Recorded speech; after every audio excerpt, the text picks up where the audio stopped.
is really an honor, and I feel deeply honored and privileged to be associated with this very important forum, Sangam Talk.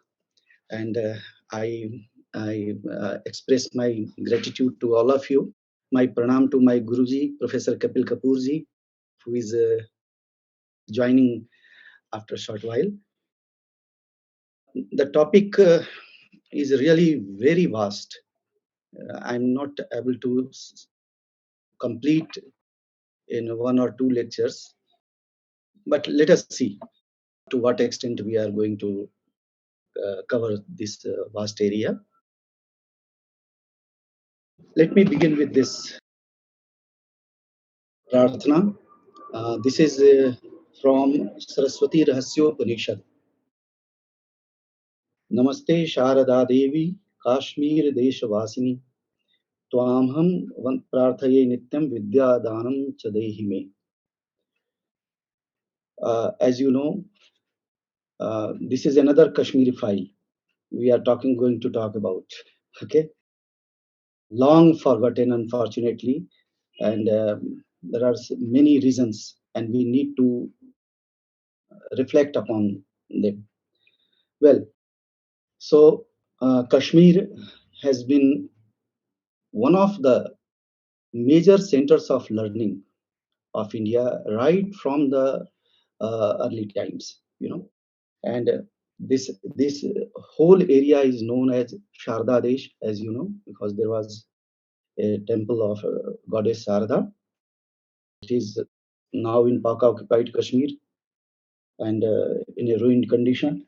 Unfortunately, such things happened and nobody noticed them, in fact. And there was the Sarvagya Peeth.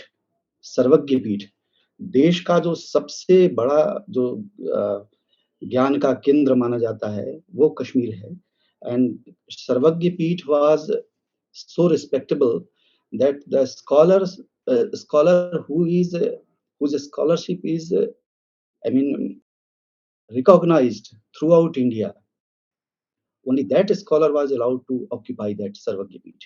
Acharya Shankar was given this honor, and Acharya Abhinavagupta later on. This was the glory of Sanskrit, Kashmir, and Sanskrit learning Indian thought system. I also would like to recite one more verse from Sri Tantralok of Acharya Abhinavagupta. Tantralok, as you know, this is an encyclopedia of Tantra literature, Tantra traditions. Acharya Abhinavagupta is in 10th, 11th century of Kashmir. We'll come back to his contributions and his works after a short while. In this encyclopedic text, Tantralok, he offers his prarthana to the goddess Shakti. Naumi chit pratibham devim param bhairav yoginim matriman prameyansha shulambuj kritaspadam. This is the second verse of Tantralok. We'll come back to these because this is highly philosophical. We'll come back to this when we'll take up philosophy and other philosophical traditions and branches of Kashmir Shaivism, philosophical branches of Kashmir Shaivism in the coming lecture. Well, first of all, let me begin with this notion of studying Indian philosophical systems that need to be readdressed. Usually, the classification of Indian philosophical system is as an Astik Darshan or Nastik Darshan. Okay, Astik Darshan and Nastik Darshan. But surprisingly, such classification is never done in our classical texts, in our traditional texts. That Indian philosophical system can be classified as Astik Darshan and Nastik Darshan. In Astik Darshan, you have 6 systems, Shad Darshan, as popularly known. And under Nastik, you have Jain, Charvak, Jain, and Bauddha, right? But there are 16 philosophical systems as recorded by Sri Madhvacharya, a great Vedanta scholar, in 15th century in his celebrated text called Sarvadarshan Sangrah. Now, where to place the other philosophical systems, rest of the philosophical systems in this fold? For example, Prativigya Darshan, eighth system which he describes in this Sarvadarshan Sangrah is Prativigya Darshanam, as the eighth chapter. Now, where to place it? In Astik or in Nastik? What are the parameters to decide Astik and Nastik? Is it the Atman, acceptance of Atman, or Brahman, or Ved as epistemological text, or belief in the other world, in different world? What are the parameters? It is yet not clear. Panini, in one of his sutras, says, Asti Nasti Dvishtam Mati, in his Ashtadhyaya. But there, the meaning is totally different. Those who believe in the other world, that after this death, the Atman travels to another world, Paralok, in that sense, he has used. But I have never seen, particularly so far my knowledge is concerned, that any Acharya in our tradition has classified Indian philosophical systems as Astik Darshan and Nastik Darshan. But this is such a popular classification. So far, my understanding goes, it was made rigid during the colonial period.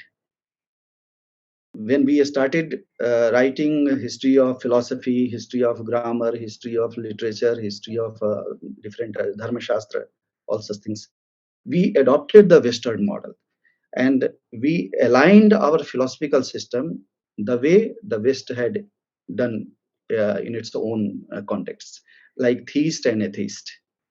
So, by and large, we understand the same thing by Astik, theist, and by Nastik, atheist. Right? So, this may be the reason, but we need to get rid of such imported kind of models and classification, because this has ruined our understanding and teaching of Indian philosophical systems. Okay, so with this notion, I begin with that Indian knowledge tradition.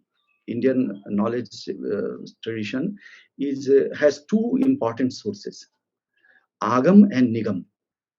Nigam is popularly known as Vedic tradition, and Agam is popularly known as Tantra tradition, because the texts are having this term like Malini Vijaya Tantra, Rudrayamala Tantra, like this. Siddhi Yogeshwari Tantra was the most ancient one.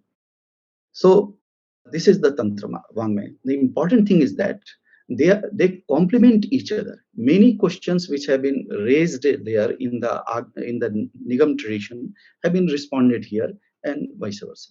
So Indian culture has two uh, complementary sources, Agam and Nigam.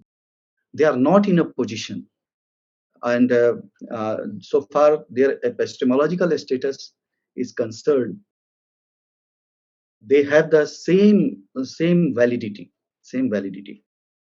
Unfortunately, Tantra tradition has not been taught in our university systems, and there are lots of misconceptions about Tantra. And in the absence of this vast literature on Tantra, vast Vangmaya on Tantra, many concepts and many traditions are difficult to understand. So it is very important to incorporate this tantric systems in our syllabus and all other things, right? Okay, so uh, a few things about this tradition which we are going to talk about. Kashmir Shaivism. It emanates from the Tantric Vangme, technically known as Agam Sahitya, and it has three branches: dualist, dual come non-dualist, Dvaita, and Advaita. There are three branches of this Agamic Shastras. We'll talk about just after. So, Agam and Nigam, as I was talking about, Nigam or Ved is Drishtagyan. Drishtagyan. Panini says Drishtam Sama. When he gives a classification of Indian verbal discourses, 5 types: Drishta, Prokta, Upagyat, Vyakhyan, and Krita. So this is Drishta, Ved. Agam is a different kind of text. It is called Upadishta. Upadishta means इसका उपदेश किया भगवान शंकर ने, और एक प्रकार का this is a kind of dialogic text, dialogue between Shiva and Parvati. This is the structure of Agam. And then Bhagavan Shiva gave this knowledge to Rishi Durvasa, and the tradition goes on thereafter. So this is Upadishta, Drishta and Upadishta. These are the two important sources and of our culture. So this is dialogic. It means intimate dialogue between Shiva and Shakti. Sometimes a goddess asks questions, and then Shiva answers those questions, and sometimes Bhagavan Shiva asks questions and Parvati answers. This is the structure of the Agamic text. Okay. Then this is Pramatri Nishtha Darshan. The Pramata, the knower, is at the center, at the core. So everything begins with I consciousness, Aham. And this is the only system among all these 16 philosophical systems in India that discusses in detail about the various levels of the knowers. 7 types of knowers have been described, and their respective domains of knowledge. 7 knowers and their respective domains of knowledge. So Pramatri Nishtha Darshan, this is the philosophical system that pays attention to both the aspect, Shastra and Sadhana. So this is not only about intellectual speculations, but also it initiates us in the sadhana aspect. You know, this is an old Upanishadic classification in Brihadaranyaka, in Mandukya Upanishad, where the Rishi asks questions. Kasminno bhagavo vigyate sarvamidam vigyatam bhavatiti. What is that knowledge, acquiring which everything, obtaining which everything is known? And the answer is quite interesting. The Rishi says that I don't know. But as I have heard from our greater lineage of the seers, that there are 2 vidyas and both are to be known. Dve vidye veditavye, para and apara. This is the vidya. Para vidya and apara vidya. This is Mandukya Upanishad. Okay. So Shastra is, all Shastras are enumerated under apara vidya, including Veda. Shastra is of 2 kinds, Paurusheya Shastra and Apaurusheya Shastra. Veda is a Paurusheya Shastra, but after all, it is Shastra. So, Veda, Upanishad, Brahman, Aranyak, all philosophical systems, all Chaturdash Vidyas, all are enumerated under Apara category. Then what is Para? There is no Shastra for Para. Para is only experiential. तो उसका अनुभूति होती है, ब्रह्मा अनुभूति होती है, उसका कोई शास्त्र नहीं उस अनुभूति का. Then what is the role of this apara? Because they initiates us, and Shastra takes notes of all the queries, all the doubts, all the questions, and once this is settled, Then the knower gets initiated into this sadhana, called, technically it is called diksha. Diksha. So Shastra and sadhana, both are equally important in this system. For example, if you take Pratyabhigya Hridayam, it's a primer text of Kashmir Shaivism. This is popularly known as classical Kashmir Shaivism. The technical name is Trik Darshan or Pratyabhigya Darshan.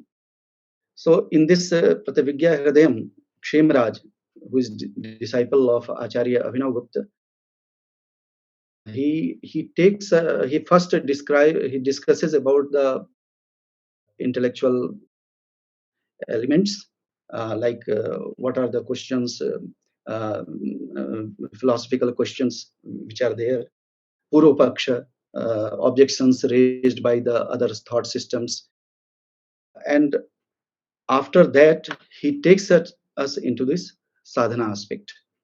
So in this text there are only 20 sutras. So first 10 sutras are about all these intellectual speculations, as we see in other philosophical system.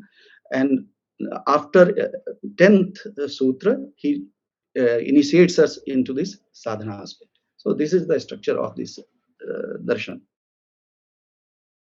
One important thing is that it has the most elaborate ontology. It has 36 ontological principles or elements. Tattva, technically we call it tattva.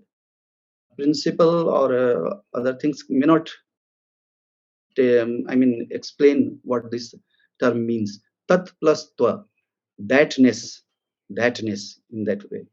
This will be the literal translation of tattva. So the essence. So 36 ontological tattvas, ontological elements. This is the most elaborate, because in Sankhya you have 25, and that is the most elaborate, and after this they have 36. I'm not comparing Sankhya and Trik system. I don't know which one comes first or later. This is a different debate. But 11 more are added to that. 25 elements are common so far name is concerned. I am not saying that the definition of Purush in Sankhya is exactly same in Trik system also. No. शब्द साम्य जो होता है ना, वो अर्थ साम्य नहीं होता है. You have the same word but may not be the same meaning. So that one has to be careful here.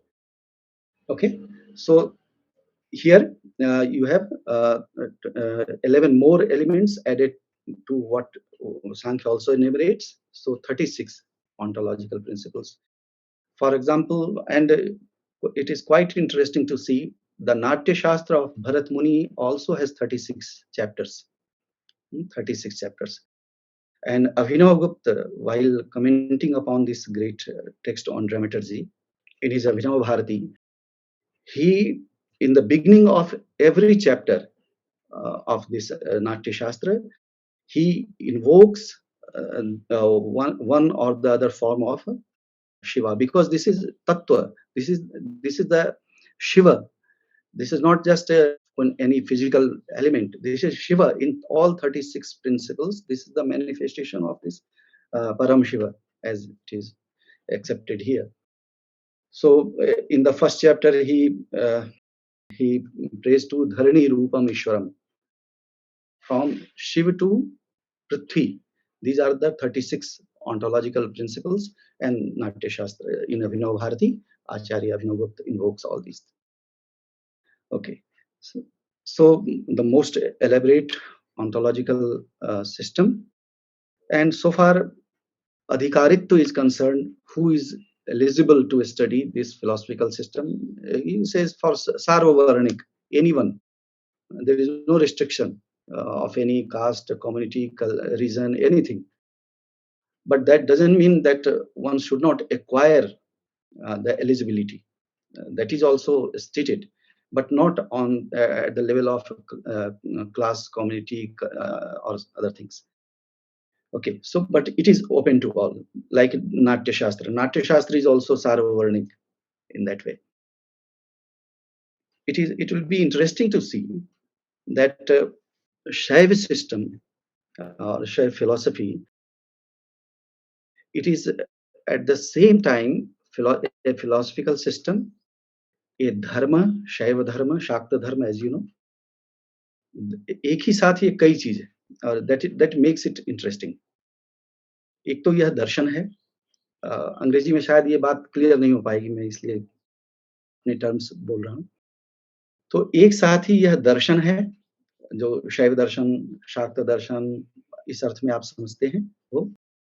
दूसरा यह धर्म है, धर्म नॉट रिलिजन, धर्म है और धर्म दर्शन भी है। शैव तंत्र है, जिसकी चर्चा हम अभी करेंगे आगे, अभी हम लोग। शैव योग है, इसको षडंग योग कहते हैं। There are 6 limbs. So यम, नियम, आसन ये छोड़ देते हैं इसमें। इसको कहते हैं कि योग का बाह्य अंग है, इट इज एक्सटर्नल। लेकिन उसके बाद जो 5 हैं, ध्यान, धारणा, समाधि, प्राणायाम, ध्यान, धारणा, समाधि आदि, ये इसमें भी इंक्लूडेड है। एक अपना ये जोड़ते हैं और वो है सत्तर्क। सत्तर्क, not simple logic, but logic that is within one's own self, that happens within one's own self. अपने भीतर एक अवस्था में, साधना की अवस्था में जाकर जो साधक चिंतन करता है अपने स्वरूप का कि मैं कैसा हूं, तो इसको सत्तर्क कहा उन्होंने। इस दर्शन में सदगुरु, सद आगम, सद उपदेश और सत्तर्क, ये 4 चीजें, इसलिए सब में सत लगा दिया उन्होंने। सारे आगम नहीं, सद आगम, जो शैव शास्त्र हैं, शिव के द्वारा जो प्रोक्त हैं, उपदिष्ट हैं, वही शास्त्र हैं। तो सद आगम, सदगुरु उपदेश, नॉट एनीवन, सदगुरु उपदेश, सदगुरु और सदगुरु का उपदेश और सत्तर्क, जिसकी चर्चा योगांग के रूप में की गई है। षडंग के और भी दूसरे ट्रेडिशंस हैं, जैसे बौद्ध योग भी षडंग योग है। वहाँ 5 जो है कॉमन है, जैसे कि अभी बताया, और वहाँ भी एक वो अपना जोड़ते हैं जिसको अनुस्मृति कहते हैं। अनुस्मृति, रिमेम्बरिंग द प्रीवियस बुद्धास, अनुस्मृति। भागवत संप्रदाय में भी षडंग योग, तो योग की और भी ट्रेडिशंस रही हैं, इनको ध्यान में रखना चाहिए। सो यह योग भी है और कला शास्त्र भी। कला के लिए, भारतीय कला के लिए जो दार्शनिक पृष्ठभूमि जो सबसे व्यापक और समर्थ रूप में हमारे सामने आती है, वो शैव ट्रेडिशन से आती है। और यही कारण है कि रससूत्र की व्याख्या हो या जितने भी आपके काव्य शास्त्र के आचार्य हैं, they all belong, most of them belong to Kashmir, whether it is Bhama, Kuntak, Abhinavagupta, Mammat, Anandavardhan, all Ruyak, Jairath, they all belong to Kashmir, and they have Kshemendra, for example. Kshemendra is also from Kashmir. तो ये सारे आचार्य कश्मीर के हैं। अब आप समझ सकते हैं कि कश्मीर को न जानने का क्या दुष्परिणाम हो सकता है, या कितना भ्रामक अधूरा ज्ञान हमारी अपनी ज्ञान संस्कृति का हो जाता है। तो अच्छा, इसके बाद this is the system except the grammarian system, Panini दर्शनम, जिसको लिए माधवाचार्य ने अपने सर्वदर्शन संग्रह में अध्याय लिखा, 13वां अध्याय, 13th चैप्टर ऑफ सर्वदर्शन संग्रह डील्स विथ पाणिनि दर्शनम, फिलोसफी ऑफ ग्रामेरियंस, पाणिनि का जो दर्शन है। इनके अतिरिक्त यही एक ऐसा दर्शन है जो भाषा को केंद्र स्थानीय बनाता है। Language is very central to this philosophical system, and that's why the whole creative process is discussed on the basis of this varnodaya. Varna means speech sound, कि कैसे वो साउंड से ये पूरी सृष्टि आती है, इसकी सृष्टि होती है। This is discussed in detail in Tantralok chapter 3 or Tantrasar, an abridged version of Tantralok by Acharya Abhinavagupta himself in the 3rd chapter of Tantrasar also. And also in other texts like Paratrishika Vivran and Malini Vijay Tantra and elsewhere. So sound, speech sound is in fact an ontological element. They are not just breath, that we articulate them through the articulators. They are ontological, and this system emphasizes that language is to be meditated upon. It's an object of meditation. तो ये जो जितने भी वर्ण हैं वो तात्विक हैं, तत्व हैं. They don't refer to anything else. They are tattvas in themselves. Usually what happens, language indicates or refers to other objects, and Bhartrihari's example of lamp, शब्द is like दीपक, अपने आप को ही प्रकाशित करता है, दूसरों को अपने आलोक में उन चीज़ों को. लेकिन तब भी शब्द के भीतर वाचक और वाच्य होते हैं. It to refer to anything outside. It is self-contained, self-contained. वो कोई बाहर की चीज़ को बताने के लिए नहीं, भाषा तत्व है और इसीलिए उसकी साधना करनी चाहिए. If you know this Kundalini Jagran, there are chakras, 8 chakras, and on each chakra there are it is eight. Every chakra is perceived as having lotus and some petals. On every petal there are speech sounds. These are called Bij Swara, and they have a particular color also. Sounds have color, and my Guruji, Professor Kapil Kapoorji, is here. He has written beautiful article, Color of Speech Sounds. तो वो बहुत अच्छा है, आप कभी पढ़िएगा, आनंद आएगा आपको, स्पीच साउंड. तो उसको देखिएगा आप, तो हर का अपना वर्ण है और वो साधना के क्रम में वो सारे अनुभव होते हैं साधक को. तो भाषा साधना की चीज़ है. अच्छा, यह भी नहीं कि यहाँ वैयाकरणों से, ग्रामेरियन से एक भेद है सिर्फ. Grammarians focus more on sentence as cognitive unit, sentence as cognitive unit. So, but here in this tantric system, speech sound itself is very, very important, foundational, क्योंकि वो तत्व है, शक्ति रूप है. और इसीलिए वर्णों के there are two arrangements of speech sounds, two types of arrangements. One is called Malini, another is called Matrika. Malini and Matrika. I just referred to a text, Malini Vijaya Tantra, Malini Vijayottar Tantra, like that. So Malini is a branch. Malini is a branch of Tantra, and speech sounds which are enumerated there is like this. It begins with na and ends with ha. So Nadi Fanta. It is called Nadi Fanta. Na से आरंभ होता है, na sound से, और fa से अंत होता है. इससे different organelles. Matrika, it is the ordinary alphabet. It begins with a and ends with ksha, aksha. It becomes a pratyahar from a to ksha. All intervening sounds are taken note of. So all these 50 sounds, speech sounds, are enumerated in both these systems, Malini and Matrika. अब आपको ध्यान होगा कि अक्ष, ये अक्ष क्या है? ये शिव के या शक्ति के रूप हैं, इसलिए इनको रुद्र अक्ष भी कहते हैं और इसी से शब्द बनता है रुद्राक्ष.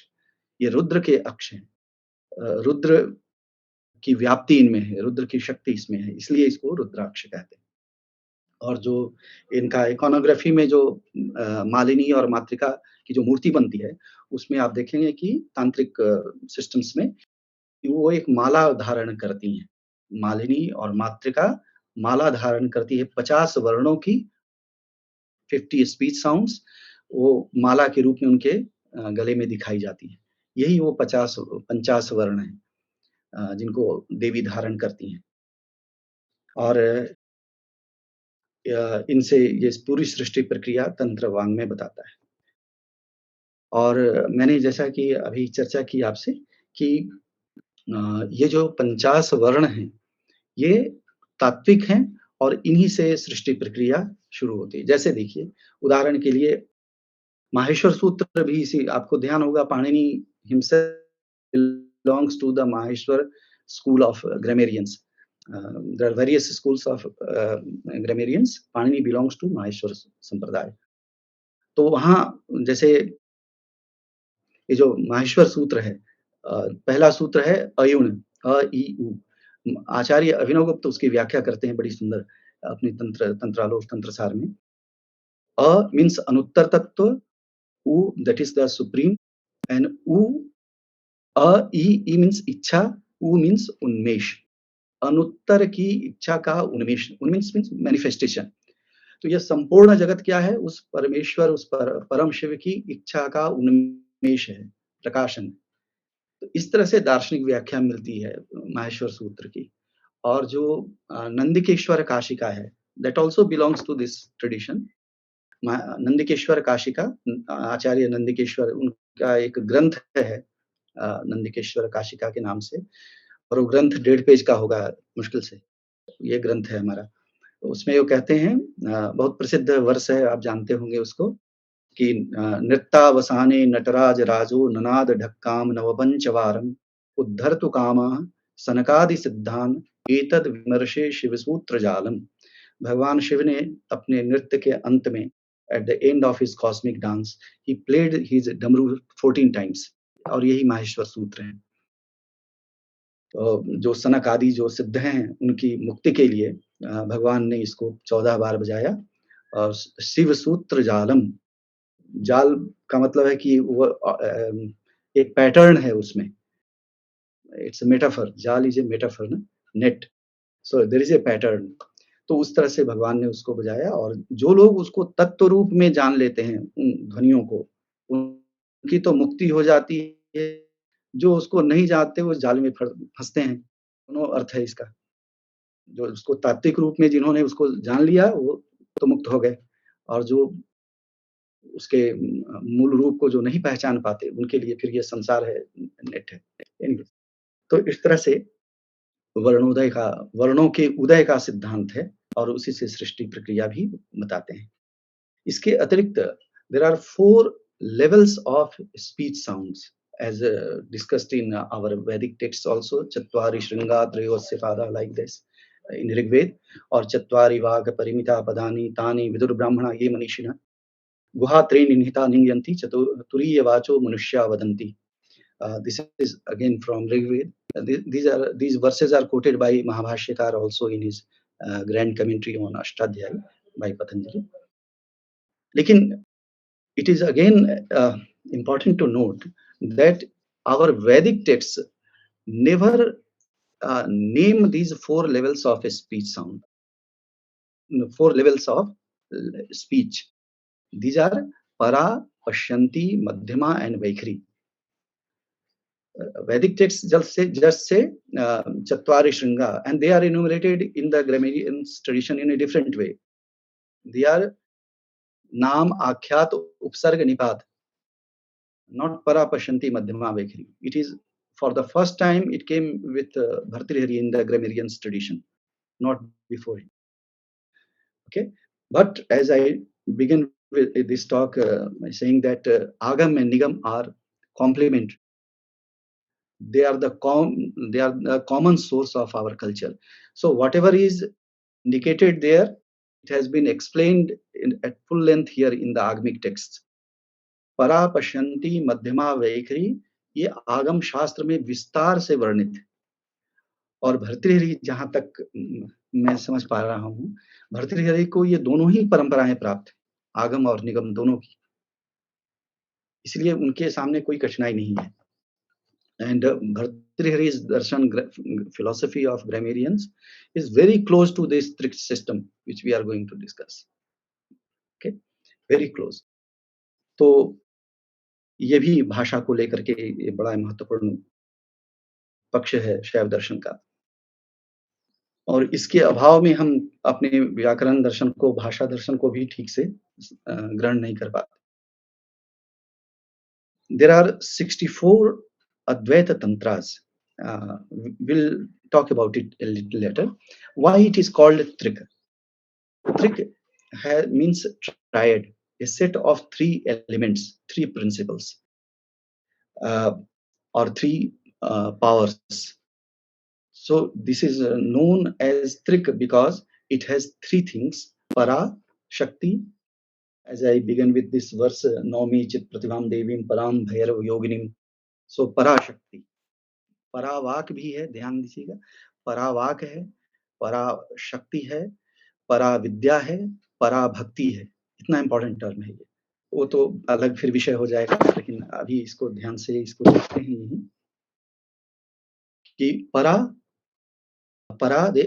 अपरा और परा ये 3 शक्तियाँ हैं, 3 देवी के रूप में वर्णित हैं। इनकी वंदना आचार्य अभिनवगुप्त अपने तंत्रालोक में आरंभ में करते हैं। परा, अपरा और परापरा, मध्यवर्तिनी जो स्थिति है। परा और अपरा के बीच जो मध्यवर्तिनी है।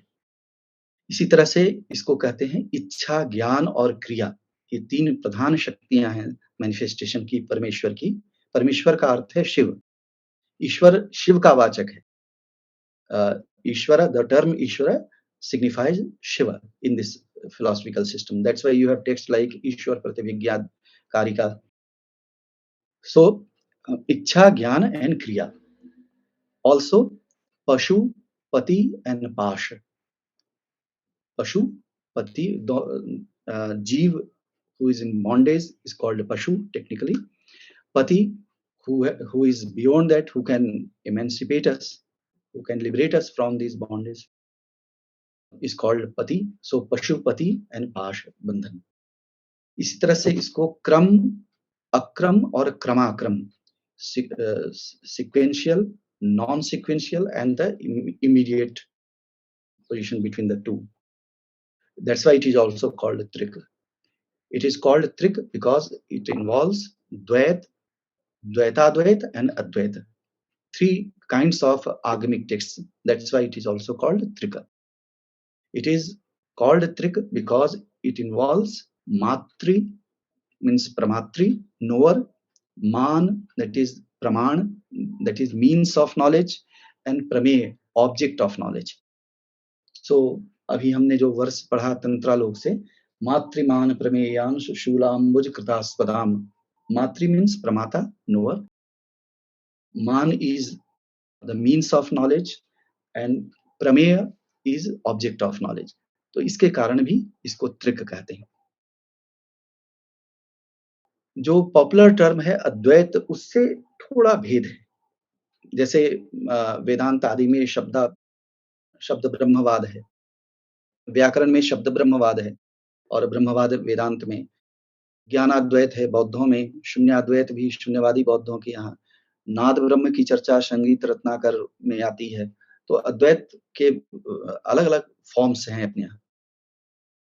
यहाँ कह रहे हैं कि शिव और शक्ति, ये दोनों को हम यहाँ एक्सेप्ट कर रहे हैं, लेकिन फिर भी यह द्वैत नहीं है.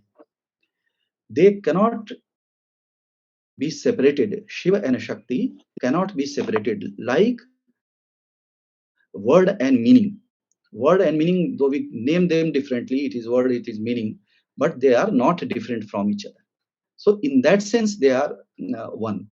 और इसलिए इसको कई बार अद्वैतवाद भी कहते हैं.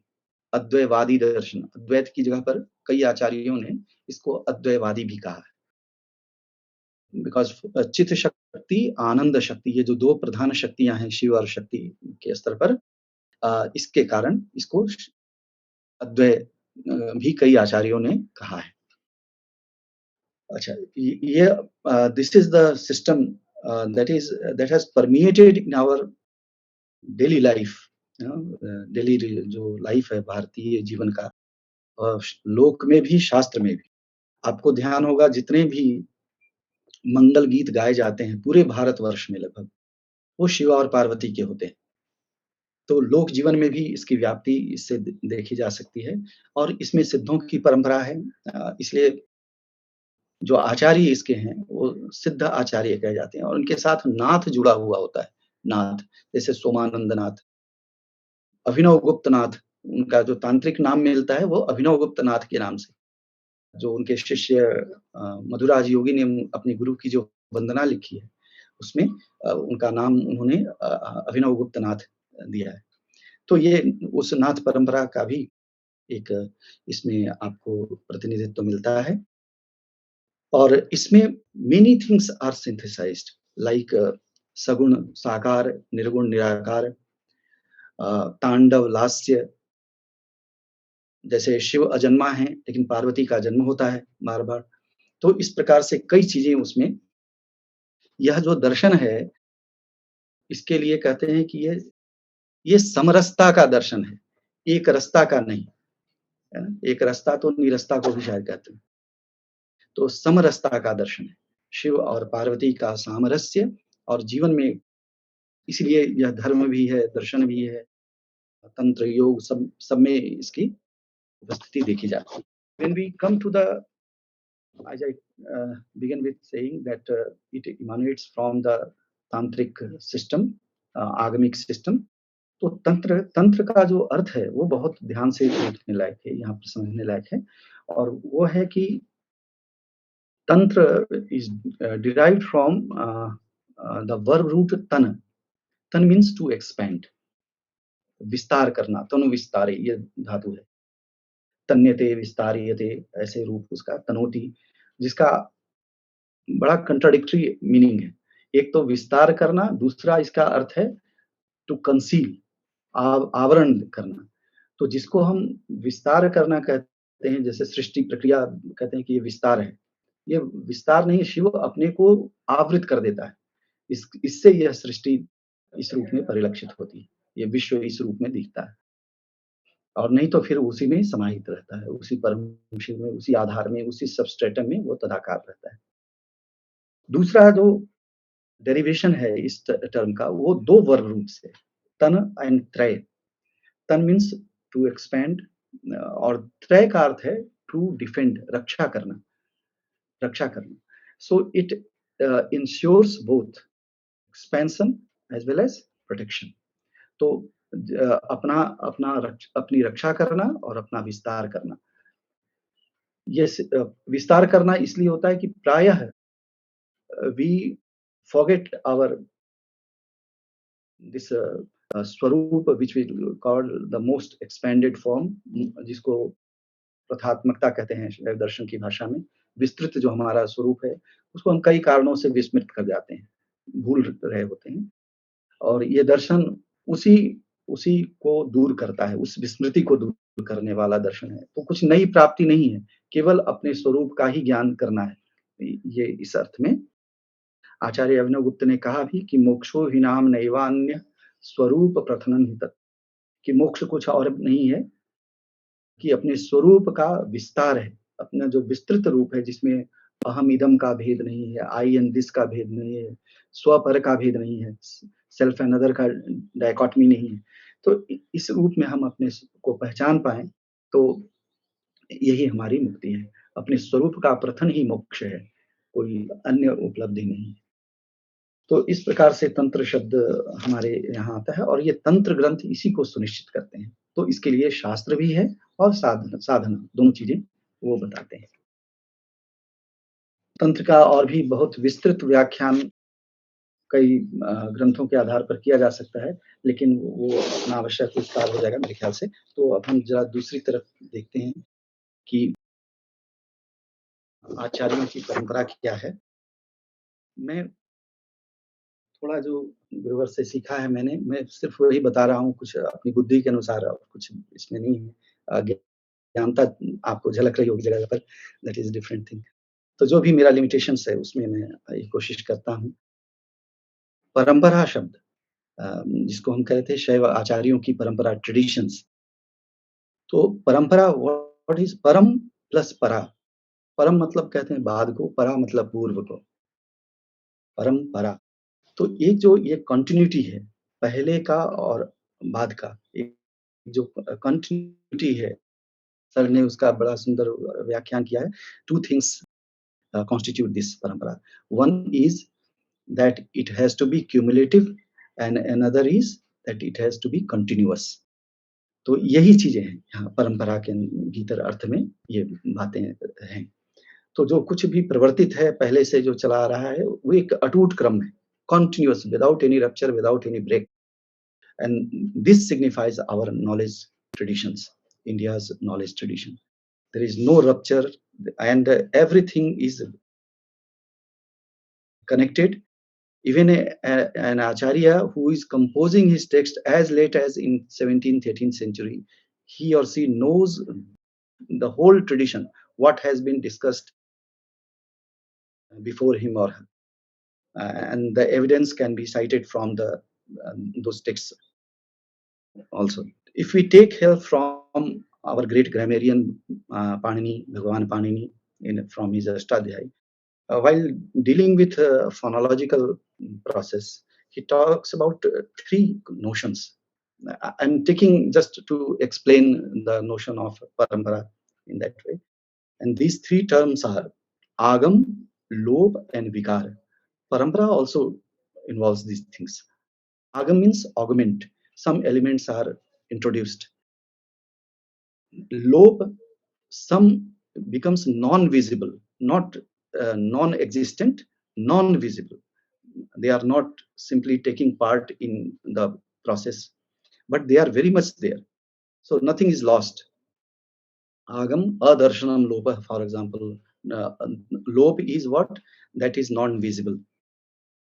This is Panini's Sutra. And Vikar is modification. So these three things, Prakriti Asthantaram Vigara, as Kashika, one of the commentary texts says, that it is modification. So Parampara also involves these things. Elements are added, elements are no in hibernation, they go in hibernation, and something is modified. So it keeps transforming itself, rejuvenating itself. So nothing is lost, but it is afresh all the time. So parampara is this. Two more sutras from Ashtadhyayi may help us to understand these things. While discussing Karak theory, Karak case theory in grammar, in the context of ablation, ablation means ablative case, जिसको हम अपादान कारक कहते हैं. There are two sutras I am referring to, two sutras which are relevant here. देखिए दो तरह के सूत्र, दो सूत्र वहां मैं विशेष रूप से यहाँ रेफर कर रहा हूँ. एक तो ध्रुवम अपाये अपादानम, ये पंचमी विभक्ति लगती है एब्लेटिव मार्कर. तो ध्रुव जो फिक्स्ड रेफरेंट है या जो नॉन रेफरेंट है, उससे सेपरेशन जब होता है किसी ऑब्जेक्ट का, तो उस रेफरेंस में हम फिफ्थ केस यूज करते हैं. जैसे वृक्षात पत्राणि पतन्ति, leaves are falling from the tree. तो वृक्षात इज इन फिफ्थ विभक्ति ablative, because leaves are getting separated from the tree.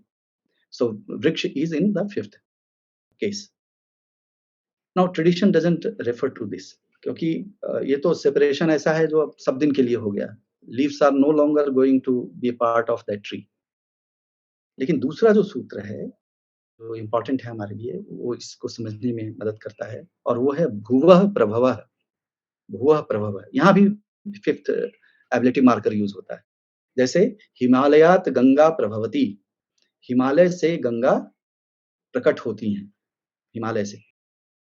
So Ganga flows from the Himalayas, but at the same time it is bound in the Himalayas. तो परंपरा भी कुछ ऐसी चीज है जो अपने स्रोत से जुड़ी रहती है, हमेशा जुड़ी रहती है, and it keeps flowing, not in necessarily in the direction of the Himalayas, है ना, in other direction, but it is not in disjunction with its root. तो वो परंपरा इस तरह से चलती है. तो this is how one can understand this notion of परंपरा.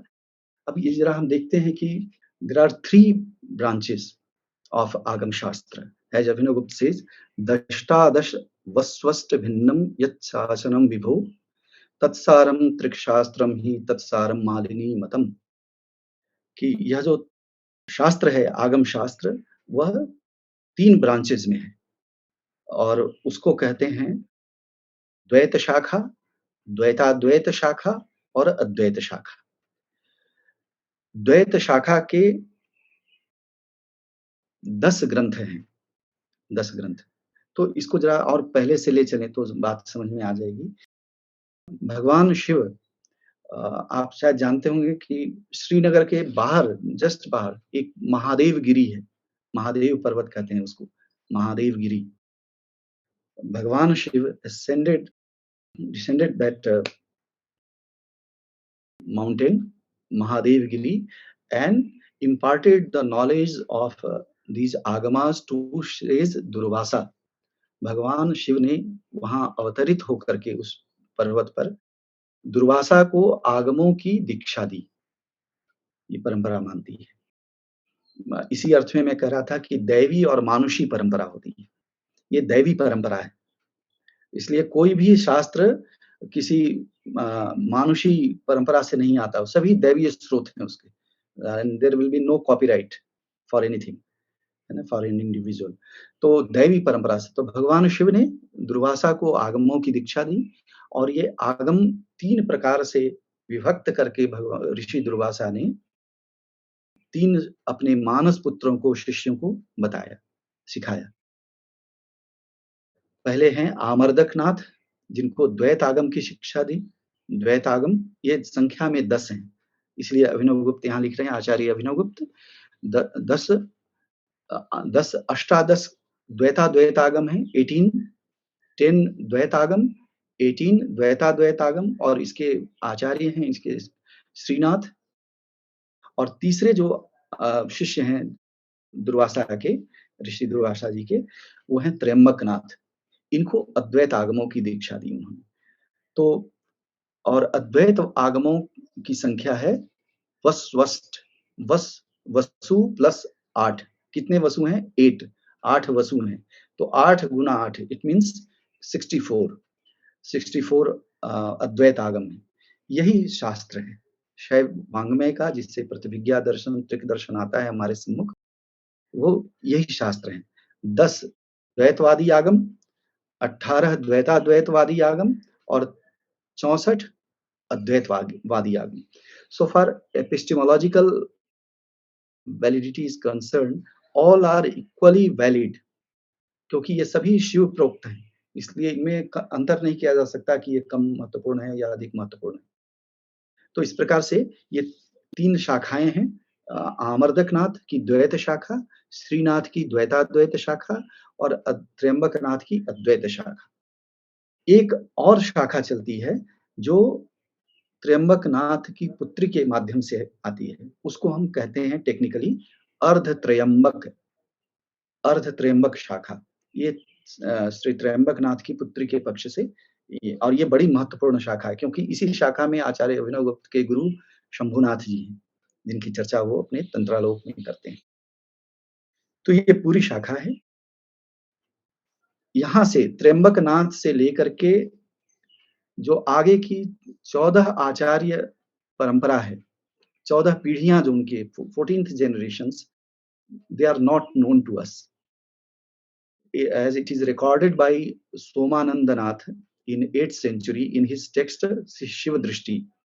He traces his tradition and goes back to Sri Trembaknath because he belongs to this Advait tradition. In his Shiva Drishti, he refers to himself as the Acharya of 19th generation, और अपने से पूर्व के 4 आचार्यों का नाम लेते हैं, पूर्व की पीढ़ी के, प्रीवियस जनरेशन के, जैसे 15th जनरेशन के संगमादित्य, 16th जनरेशन के वर्षादित्य, और 17th जनरेशन के अरुणादित्य, और 18th के आनंद, और 19th में सोमानंदनाथ हैं। इनके शिष्य उत्पल देव जी के शिष्य लक्ष्मण गुप्त के शिष्य आचार्य अभिनव गुप्त, और अभिनव गुप्त के शिष्य क्षेमराज, मधुराज योगी, क्षेमेंद्र, और बड़ी लंबी परंपरा। ये आगे 20वीं शताब्दी तक लक्ष्मण स्वरूप जी महाराज, जिनका 1990 के दशक में देहांत हो गया, परलोक गमन किया उन्होंने, ये परंपरा अटूट क्रम से चली आ रही है। ठीक है, तो इसको हम कहते हैं गुरु पर्व क्रम। Technically it is called Guru Parv क्रम। पर्व मीन्स ज्वाइंट, है ना। तो एक जनरेशन कैसे दूसरे जनरेशन को हैंड ओवर कर रहा है सारा चीजें, और ये परंपरा जिस अर्थ में मैं अभी चर्चा कर रहा था, हर बार कुछ नई चीज आती है, व्याख्या आती है, कई ग्रंथ हैं इसमें, कमेंट्री ट्रेडिशन है।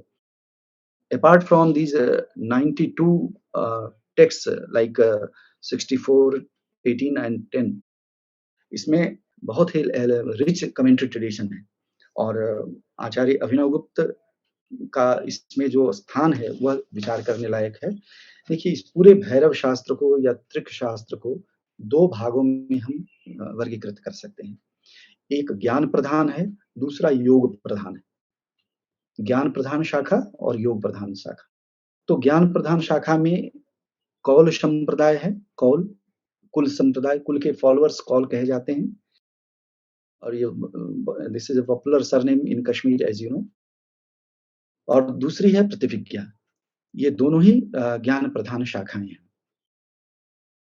Within Kaul branch, you have Somadev, Sumatinath, and Sumatinath's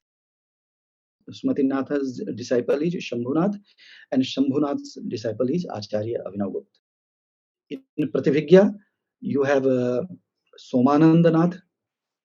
Prativigya is a branch of philosophical branch of Trik. You have Somanandanath, then his disciple Utpal Deva. Utpal Deva's disciple is Lakshmana Gupta, and Lakshmana Gupta's disciple is Abhinav Gupta. In Yog Pradhan Shakha, you have Kram and Spanda. These are the two branches. So, four branches of Kashmir Trik system. Kul Shakha, Prativigya Shakha, Kram Shakha और Spanda Shakha. तो क्रम शाखा में है शिवानंदनाथ and his female disciples केयूरवती, Madanika, कल्याणिका, ये उनकी शिष्याएं हैं शिवानंद नाथ जी की। और इन तीनों के द्वारा आगे परंपरा चलती है। और इसमें श्री गोविंदराज जो इनके शिष्य हैं, 3 शिष्य हैं, गोविंदराज, चक्रभानु, एरकनाथ। गुरु गोविंदराज जी के शिष्य हैं सोमानंद, उत्पल देव, लक्ष्मण गुप्त और फिर उनके शिष्य अभिनव गुप्त। अभिनव गुप्त इसमें भी आते हैं।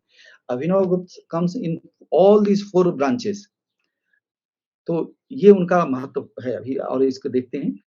फिर उसी तरह से चक्रभानु का जो ट्रेडिशन है डिसाइपल्स के, उनमें उज्जठनाथ हैं, उद्भटनाथ हैं और उद्भटनाथ के शिष्य अभिनव गुप्त हैं। इसी प्रकार से जो स्पंद शाखा है, उसके आचार्य हैं वसुगुप्तनाथ, जिनका ग्रंथ शिवसूत्र माना जाता है। उनके शिष्य भट्टकल्लट और उनके शिष्य अभिनव गुप्त। अब आप देख सकते हैं कि in all these 4 branches all these 4 branches merge in the great personality of Acharya Abhinav Gupta. वो चारों परंपराओं के सबसे प्रामाणिक आचार्य हैं। कुल के भी, स्पंद के, कुल के, प्रतिविज्ञा के, क्रम के और स्पंद के, ज्ञान और योग दोनों शाखाओं के सबसे प्रामाणिक आचार्य हैं। इसलिए उनका इतना महत्व है। So whatever he has stated in philosophy or in tantra or in poetics or in any other discipline, he was a great musician also, as you know. Grammarian थे, म्यूजिशियन थे, तंत्र के कई शाखाओं के आचार्य थे, ये 10th 11th सेंचुरी में। तो जो कुछ भी उन्होंने कहा है वो प्रमाण माना जाता है। Nobody has contradicted that. ये उनकी उनका जो इंटेलेक्चुअल स्टेटस है अपनी परंपरा में, वो इससे पता चलता है। आचार्य अभिनव गुप्त ने he has described his contemporary Kashmir in his text Tantralok. In the last chapter of Tantralok, he has described his contemporary Kashmir.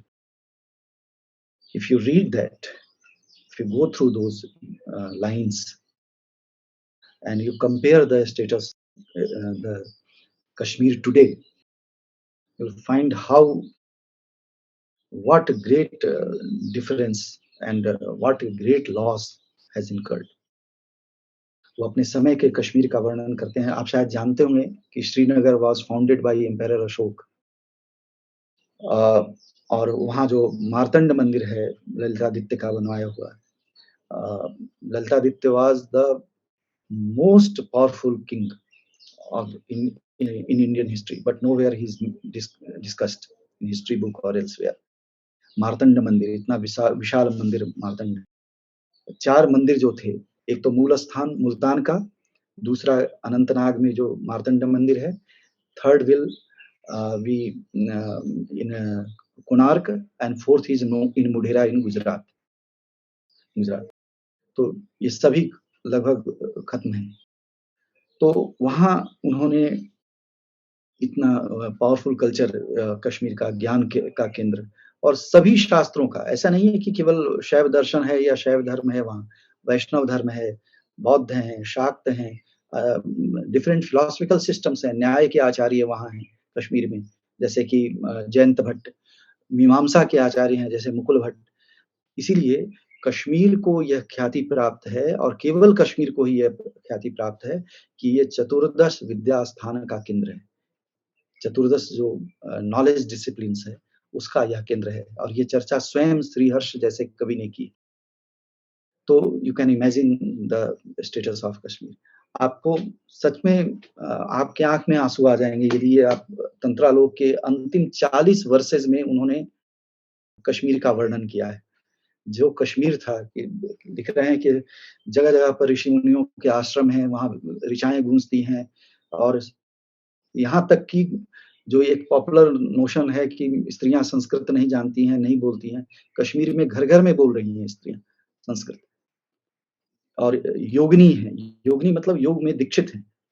ऐसा सुंदर वर्णन कश्मीर का उन्होंने किया है। तो दुःख होता है और this glory of Kashmir has to get back, it is bound to get back. तो इस प्रकार से ये पूरी शाखा है। मैं सिर्फ़ इतना कह के समाप्त करता हूँ अपनी बात कि बड़े आचार्यों को पढ़ना आवश्यक है, जो हमारे ज्ञान परंपरा के आचार्य हैं। इसलिए नहीं कि वो हमारे लिए रेलेवेंट हैं कि नहीं, कि हमारे समय में वो रेलेवेंट हैं कि नहीं। हाँ, ये ज़रूर होता है, न उनका अध्ययन या उनको न जानने का ये परिणाम ज़रूर होगा कि हम स्वयं अपने ही देश काल में अप्रासंगिक हो जाएँगे। तो the question or issue of relevance doesn't pertain to them, it pertains to us. We will be irrelevant of our own time. So with this note, I end my talk. मेरा प्रणाम स्वीकार करिए। प्रणाम।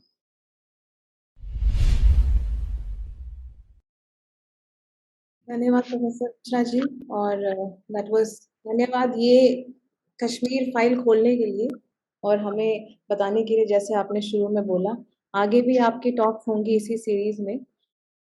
So I think this is one of the reasons I recently read on Twitter or somewhere that there is this slogan always that says Kashmir किसी के बाप का नहीं है, you know these terrorists say. So actually ये है इनके कश्मीरी पंडितों के ही forefathers के. So the main reason to clean them out of Kashmir is actually to reclaim that whole thing and cut off the history with Yes. it. So it's also a very major reason, but मैं यहाँ पे चुप रहूंगी. सबको नमस्कार और thanks for making me listen to Rajneesh ji. Rajneesh ji is a very deep and profound scholar, as is evident from his command of text and tradition, and also the taxonomies that he makes us aware of. My request to Rajneesh ji कि बहुत simple terms में distinguish between the knowledge in Nigamas and the knowledge in Agamas. How would you put it? Because you have, of course, is implied in, because many of the categories that have been mentioned in the context of Tantra, they are also categories of Shaddarshan. They are categories of Upanishads and all. And what is the, where, in what way, how is Agam? And we have Vaishnava Agam, we have Shaiva Agam. How is this Agam? Is it an extension? Is it an extension of Nigamas? If it is an extension, then it is an extension in what way or in what direction? मैं प्रणाम करता हूँ sir. They are not different in that sense. Agam and Nigam, they are not contrary or they are not different from each other. But as I mentioned in the beginning, that Agam is the structure of Agam is Upadishta. It comes down in the tradition in the form of dialogue between Shiva and Parvati, and it has more emphasis on a Kriya Paksha, Sadhana Paksha. So so yaga or rituals which are elaborately described in the Agamas, they are not external. In fact, they are, इसको कहते हैं कि आंतरिक याग है. जैसे सारी चीजों की व्याख्या आचार्य अभिनवगुप्त जैसे पूजा, जप, ध्यान, इन सब की बड़ी भिन्न व्याख्या करते हैं.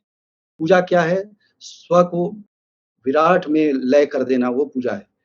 इस तरह से, और जो कुछ भी हमारे जो हम पढ़ते हैं इसमें शिव मानस पूजा में आचार्य शंकर का जो स्तोत्र है, बिल्कुल कि जैसे हमारे श्वास है वही जप है, इस प्रकार से जो कुछ भी है आंतरिक है. तो ये तो एक एक्सपीरियंशियल एस्पेक्ट जो है या जो आंतरिक याग है वो बड़ा महत्वपूर्ण है इसमें. मतलब कि जो शास्त्रीय चर्चा है उसमें भी एक बड़ा इंपॉर्टेंट पक्ष ये है कि यह दर्शन असत रूप किसी चीज को स्वीकार ही नहीं करता. नथिंग इज असत. यह सेल्फ कंट्राडिक्टरी है कि असत हो और एग्जिस्ट भी करे, इसलिए नथिंग इज असत ये कहना भी जरा मुश्किल लगता है. इसको समझा कैसे जाए? तो असत रूप तो कुछ नहीं है, जो है वह सतरूप है, चाहे जिस रूप में हमें आपको किसी रूप में भी प्रतीत होता हो. That is the manifestation of that single substratum, जिसको कहते हैं कि जो परम शिव है और यूनिवर्सल कॉन्शसनेस है, जिसके लिए चर्चा की जाती है. तो एक तो ये है, और बाकी जो दूसरे सिस्टम्स में हैं, जैसे कि वेदांत में त्रिविध सत्ता है या बौद्धों के यहाँ द्वैत सत्ता है, उस तरह से सत्ता का वर्गीकरण शैवों ने नहीं किया कि यह इसका निषेध हो जाएगा या आगे की सत्ता में जाने के बाद ट्रांसेंडेंटल रियलिटी पर परमार्थिक में जाने पर नीचे की सत्ता का निषेध हो जाता है. उस तरह से उन्होंने अपनी ऑन्टोलॉजी को अरेंज नहीं किया है, बल्कि एक ही तत्व अपने को भिन्न-भिन्न रूपों में प्रकाशित करता हुआ शिव से लेकर पृथ्वी पर्यंत, ये अवरोह क्रम कहते हैं कि संकुचन होता है इसमें. और फिर इसी से अपनी स्वातंत्र शक्ति एक बड़े इंपॉर्टेंट कॉन्सेप्ट है इस दर्शन में. उसी स्वातंत्र शक्ति से शिव अपने को आवृत करता है, जिसका परिणाम यह विश्व है, और उसी शक्ति से वह अपने को निवृत्त भी कर लेता है, फिर उसमें तदाकार होता है. तो ये एक विशेषता, और इसी अर्थ में जो इम्पोर्टेंट सिद्धांत है यहाँ आभासवाद का. आभास का अर्थ है आसमन्तात भासते इति. ये वेदांत में अर्थ नहीं घटता कि जो कुछ भी प्रकाशित हो रहा है वह तत्वरूप है, वह सत है. इसीलिए सच्चिदानंद न कह करके यह दर्शन कहता है चिदानंद रूप. चिदानंद रूपो शिवोहम से आचार्य शंकर में भी आता है. तो मतलब सत असत है नहीं, तो इसलिए उसकी अलग से चर्चा नहीं कर रहे हैं, लेकिन वो चित और आनंद जो दो शक्तियां हैं प्रधान रूप से शिव और शक्ति रूप में, इसको वो बताते हैं. जी sir. Thank you very much. अभी कुछ ऐसा प्रश्न जो मन में आते हैं कि क्या आगम निगमों के बाद आए कि पैरेलल थे, कि इंडिपेंडेंट थे, कि बाद में आए? अगर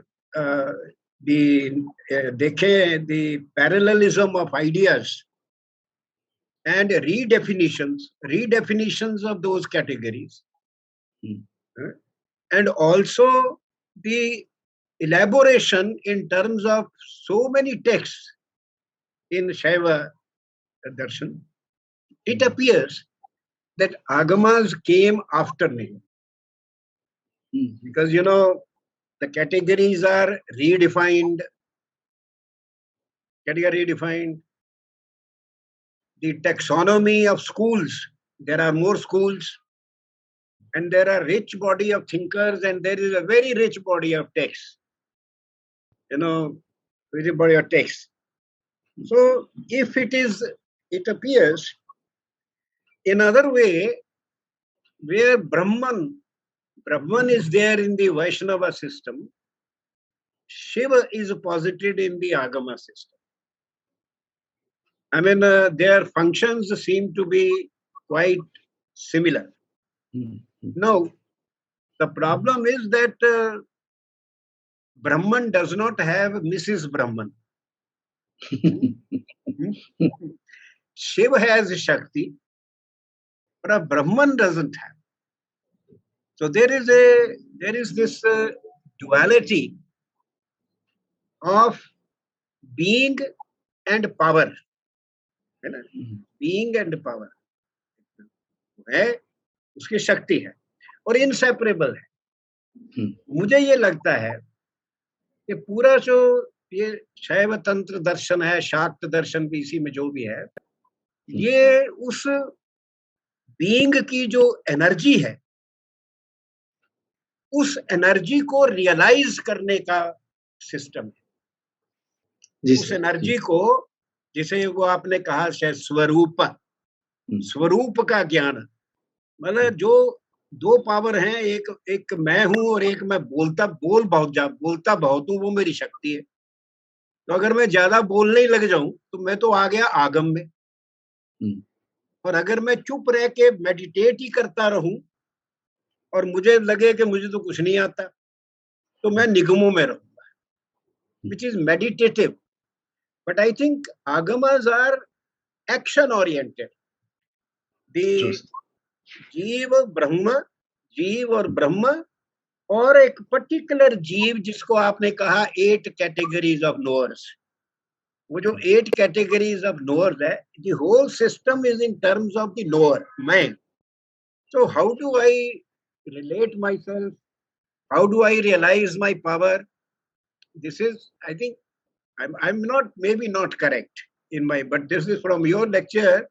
The idea that came to me is this one. And secondly, ये सत्य असत्य न होना, एक ही होना, असत्य कुछ नहीं है, ये अपने निगमों या अपने इसमें भी आता है. जैसे भर्तृ का आपने पर भर्तृ you can say was influenced by the Shaiv also. पर ये के presence and absence are two sides of the same thing, है ना? Presence and absence are two sides of the same thing. You cannot have presence without the concept of absence, and you cannot have absence without the concept of presence. तो ये हर सत्य जो है, क्योंकि सत्य की डिनायल नहीं हो सकती, क्योंकि वो सत्य का प्रयोग कितनी बार एक विशेषण के रूप में करते हैं. ये सत्य को न मानना सत्य की डिनायल नहीं है. सत्य को इन्होंने बड़ा विस्तृत दे दिया रूप. Anything that exist, that is, जो भी है वो सब है. So I don't know, I don't know whether I am right or wrong, but the interaction of the two systems, Nigam and Agam, should be a very interesting subject of study. Apart from the detailed exposition of the Agam system.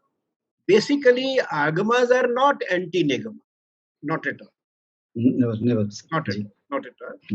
So what kind of extension it is? I think it is Kriya Paraka. More Kriya Paraka, more action oriented, and that action is of the knower who observes various sadhana paddhatis to realize himself. And as you said also that there is also a concept of his merging with the, I don't know, merging. Yes. लय हो जाना उसमें. तो आपका क्या विचार है? आप मेरी जो संशय है या जो मेरे को ना समझी है, समझ नहीं आ रही बातें, उसके बारे में क्या सोचते? नहीं सर, आपने तो उत्तर भी दे दिया. तो ये नहीं, अपोजिशन या एंटी तो नहीं है आगम निगम कभी भी, और ना इस रूप में कभी स्वीकार किया गया है. लेकिन ये ठीक है कि एक्शन पर ज्यादा बल है और चूंकि प्रमातृनिष्ठ है ना, तो प्रमाता कैसे अपने को एक एक स्टेप ऊपर, जैसे सकल प्रमाता है सबसे नीचे का लेवल है, जहाँ डुअलिटी और डाइवर्सिटी ये सब का बोध उसको होता है। फिर ग्रेजुअली वो शिव प्रमाता तक जाता है, वो स्टेप्स उसके हैं। और इसी क्रम में उसका ज्ञान वर्ग भी निर्मित होता है, उस जितना ऊपर के स्तर पर जाता है, वो नॉन डुअलिटी का जो एक्सपीरियंस है उसको होता है। तो मैं तो यही कह रहा था कि कई चीज़ें जो संकेत रूप में निगम में हैं, जैसे चत्वारि शृंग या चत्वारि वाक आदि इन सब चीज़ों की, वहाँ उसको एलेबोरेट नहीं किया, एलेबोरेशन उसका इस तंत्र शास्त्र में है। तो जैसे परा पश्यन्ति मध्यमा वैखरी इस रूप में, और काफ़ी विस्तार से यहाँ तक कि अपने पोएटिक्स जैसे टेक्स्ट में भी अभिनव गुप्त इसकी चर्चा कर रहे हैं। जैसे ध्वन्यालोक लोचन जब लिखा उन्होंने, तो 4 उद्योत है, चारों उद्योत के अंत में हर उद्योत के अंत में वो परा पश्यन्ति मध्यमा वैखरी की वंदना करते हैं, वाणी के जो चतुर्वेद रूप हैं। तो अंतर नहीं, बल्कि न पढ़ने से, आगमों का अध्ययन न होने से निगम का भी जो ज्ञान है, वो पूरा नहीं दिखता है, और बहुत सारी भ्रांतियाँ उसमें आती हैं, और सबसे बड़ी भ्रांति तो आगम के बारे में ही आ जाती है कि वो बड़ा पंचमकार आदि ये सब जो चर्चाएँ कर दी जाती हैं, भ्रामक चर्चा बन जाती है सब चीज़ों की। तो उससे तो ज़रूर एक ठीक स्थिति लाने की ज़रूरत है, और there is no contradiction as such, ये तो बात है। जैसे रुद्र अष्टाध्यायी हो, तो वो यजुर्वेद का अंश है, और वो यहाँ भी तंत्र वाङ्मय में विस्तार से उस पर चर्चा हो, लेकिन यह प्रायोगिक है। जैसे केवल यह कहना कि अहम ब्रह्मास्मि, ये तो शब्द ज्ञान, ये छांदोग्य उपनिषद में नारद सनत कुमार का जो संवाद है, तो नारद कहते हैं कि मैंने चतुर्दश विद्याएँ जान ली, लेकिन सुख नहीं मिला, सुख नहीं है मुझे। तो फिर वहाँ उनको यही कहते हैं ऋषि कि आपने केवल इनको शब्द से जाना है। आप शब्दवित् हैं, आत्मवित् नहीं। आप मंत्रवेत्ता हैं, आत्मवेत्ता नहीं। तो वह जो दूसरी प्रक्रिया है, जो अपरा से परा की ओर ले जाती है, वो तंत्र का भी प्रधान है, और वो साधना से वो चीज़ें आती हैं। ये इसलिए साधना पर यहाँ ज़्यादा बल है, इस दिशा में। जी सर। मैं कह रहा था रजनीश जी, दैट ये कहीं पे जैसे उपनिषदों के बाद उपनिषदों का जो ज्ञान, उपनिषद का जो पीरियड था, आरण्यक का उपनिषद, और जिस तरह ब्राह्मण ग्रंथों में और वेदों में एक स्प्लिट आया था कि भाई rather than stay in the world of the mind, you have to translate that word into the प्रतिभाषिक सत्ता जो दिखती है उसमें. I'm looking at it from the point of view of history of ideas. Suppose you were to write a history of ideas, naturally I think you will begin with Nigama and then come to Ara. So uniqueness जो है, I think आगम साहित्य में देवता लोग तो नहीं है ना, शायद देवता वगैरह आगम साहित्य में. देवता तो हैं सर, लेकिन और शक्ति के ही कई रूपों में उनको, जैसे भैरव आदि हैं, उस रूप में तो उनको मानते पर हैं। जो ऋग्वेद के देवता हैं नहीं, इस तरह से अलग से नहीं, वो नहीं अलग से उनका डिनायल भी नहीं है यहाँ। नहीं, सबसे बड़ा डिनायल होता है किसी के बारे में चुप रहना. सामने बैठा हूं अगर मैं और आप मेरा नाम ही ना लें, तो उससे तो डिनायल हो जाएगा ना. तो अगर आप देवता गिने नहीं, तो वो है. ये भी एक चीज सोचने वाली है. आप you are better able to handle this. Thank you, Professor Kapoor ji, and that was such a wonderful interaction. ये गुरु शिष्य परंपरा जब first hand देखने को मिलता है, then you learn a lot. So that is one thing that was really endearing. नमस्ते sir का बहुत सुंदर लेक्चर सुनने को मिला. मेरा एक छोटा सा प्रश्न ये था, वैसे मैं वेद और व्याकरण से हूँ, जम्मू विश्वविद्यालय में, डॉक्टर प्रियंका आर्या. रजनीश सर से एक प्रश्न था कि मुझे स्पंद तत्व के बारे में कुछ संक्षेप में जानने की इच्छा है तो प्लीज बताएं। ऐसा है कि अभी हमने केवल हिस्टोरिकल एस्पेक्ट लिया है शैव दर्शन का, ट्रेडिशन, टेक्स्ट एंड थिंकर्स का। वो भी शायद पूरा नहीं हो पाया अभी, आचार्य अभिनवगुप्त के वर्क्स या दूसरे वर्क्स की मैं चर्चा भी नहीं कर पाया समय के कारण। तो इसको हम, चूँकि ये बड़ा विस्तृत है, जैसे स्पंद कारिका की चर्चा करनी है इसमें, तो मेरे ख्याल से नेक्स्ट लेक्चर में यदि लें तो हम ज़्यादा इसके बारे में बता सकते हैं। वैसे एक शाब्दिक अर्थ इसका ये है कि जो अचल है लेकिन चलायमान प्रतीत होता है, उसको स्पंद कहते हैं। केवल प्रतीत होने भर से उसको स्पंद, क्योंकि देखिए ये स्पंद जो शब्द है वो कहीं चलने के अर्थ में नहीं है रूप में, क्योंकि चलता वो है जो एक समय में वो हो एक स्थान में और दूसरे स्थान में वो ना हो, तभी चलने की क्रिया हो सकती है। तो चलना इस अर्थ में नहीं। तो कुछ कारणों से ऐसा वह तत्व प्रतीत होता है कि वह चलायमान है, लेकिन तात्विक रूप से वह, चूंकि उससे वह सब सर्वव्यापक है, तो जो सर्वव्यापक है उसमें गति नहीं हो सकती। गति के लिए स्थान चाहिए कि एक स्थान में हो दूसरे स्थान में ना हो, तो एक स्थान से दूसरा स्थान वो जाया जा सकता है। ये, और एक केवल थोड़ी-सी बात इस पर ये कहना चाहता हूँ कि जो कुंतक का वक्रोक्ति जीवितम है, वो पूरा का पूरा ग्रंथ इस स्पंद सिद्धांत पर आश्रित ग्रंथ है। काव्यशास्त्र का ग्रंथ है, लेकिन स्पंद के सिद्धांत पर वो आश्रित ग्रंथ है। उसके मूल में स्पंद का सिद्धांत है। कुंतक लगभग 100 बार से अधिक स्पंद पद का प्रयोग भी करते हैं अपने ग्रंथ में। इसीलिए मैं कह रहा था कि इसका अध्ययन, काश्मीरी शैव दर्शन, त्रिक दर्शन का अध्ययन कितना आवश्यक है। जी, तो इसको अगले लेक्चर्स में लेंगे, विस्तार से इस पर चर्चा करेंगे। Namaste everyone. Namaste Rajneesh ji. Sorry, my question is not that deep because my understanding is not that deep. What I wanted to ask is, during your talk, when you were talking, you were mentioning many different words. Some I understand instinctively because I grew up in India, fortunately.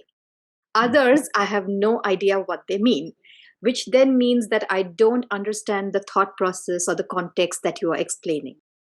How does one begin that journey of beginning to understand these words? Where do you start? How do you go about it? If you have any suggestions, I'd be very grateful to know. You see, the best thing about India's intellectual tradition is that we have a core vocabulary of thought, core vocabulary that may not be more than 300 or 400 words. But the difficulty is that when you use the word, same word, for example, Atma or Dharma, in different contexts, they acquire different meaning or they are interpreted differently. So there are layers of meanings added to each of these words. So we need to contextualize these meanings. If we are studying Vedanta, for example, there Atman means one thing. If we see the use of the same word by the Buddhist scholar, they mean something different. Panchaskanda, for example, they mean a conglomeration of 5 elements. They designate it as Atman, or in other thought systems. Dharma also acquires different shades.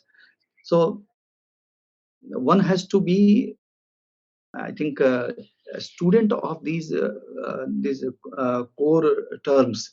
These are the terms of our thought. And unfortunately, there is no single dictionary of thought or ideas that can tell you about these various layers of meaning in proper context. What does that particular word mean? So that is the difficulty. But the thing is that if you have a mastery over these 300, 400 words, you can go through any of these shastras, not only philosophical, like poetics, like music, anything can be studied very easily. So in the context of Kashmir Shaivism, if we take, for example, there is a dictionary, very good dictionary made by Baljinath Pandit ji, Kashmir Shaiv Darshan Brihat Kosh. It is in Sanskrit. It is not in English, but this is truly a recommendable book, a recommendable dictionary. So there he has taken those concepts from the source texts and with their definitions which are there given there. So in that way, this is a very, very important and authentic work. For rest of the things, you may or anyone can begin with the text composed for the beginners in a particular philosophical system. And here we have Pratyabhigya Hridayam by Kshemaraj. Though I think personally this is a very difficult text. After half of the book is okay, one can understand because there is a intellectual debate between Shaiv system and other systems. Such debates are recorded there. But after 10th sutra, 11th, there are only 20 sutras as I mentioned in my talk. So after 11th sutra, 11th to 20th, this is very deep and intense, and that pertains to meditative aspect of this system. So as sir was rightly pointing out, that more emphasis is on kriya, and kriya is to realize what we have studied in the shastras. So for example, if somebody says that aham brahmasmi, but this is simply a word, this is simply a sentence, we have not realized that. So tantra texts, tantra vangme, or various means of meditation ensures this experience. If we go through that, we may be able to experience what does that means. Tattvamasi, thou art that, I am the self, supreme self, something like that. I am param tattva. So there is no distinction between jiva and brahman. So but that has to be realized, and this is what we call paravidya. This is para aspect, because para is experiential. It is not intellectual quest only. So I think this would be the my response. Thank you, Aditi. Thank you very much. नमस्ते आचार्य जी। नमस्कार। और बस 1 minute का मैं थोड़ा सा एक preamble लूंगा। मेरी बस यही कामना है कि अगले जन्म में जब कभी मेरे को अगर मौका मिले तो आप जैसे विद्वत जनों से मैं पढ़ूं, जवाहरलाल नेहरू यूनिवर्सिटी से। और तान्या जी और संगम टॉक्स बहुत अच्छा काम कर रहे हैं, ज्ञान का प्रसार कर रहे हैं। मेरे पास बस 3 सवाल हैं सर, बहुत सीधे साधे सवाल हैं। हम लोग शिवरात्रि पर जो शिव जी की जो लिंग की जो पूजा करते हैं, क्या ये वही लिंग है जिसको वेदों में कहा गया है हिरण्यगर्भ, या क्या यह लिंग जो एक जननेंद्रिय है उसको रिप्रेजेंट करता है, या क्या हम पहले जब हम पूजा करते थे तो उस लिंग का मतलब हिरण्यगर्भ होता था? एक तो ये सवाल। दूसरा सवाल ये कि शिव, शंकर, महेश, इन तीनों शब्दों में मतलब क्या है, मतलब इनका डिफरेंस क्या है? और तीसरा मेरा सिंपल सा सवाल है, वो शायद काफी लोगों को भी पसंद आएगा। क्या कोई ऐसी संस्कृत की पुस्तक है जो हम जैसे लोग जो सुबह से लेकर रात तक जो अपने दाना पानी का इंतजाम करते रहते हैं, तो जब समय मिले तो हम लोग संस्कृत उस किताब को पढ़ के या वीडियो को देखकर या कुछ ऐसे करके थोड़ा अपना संस्कृत सीखें? बस यही सवाल।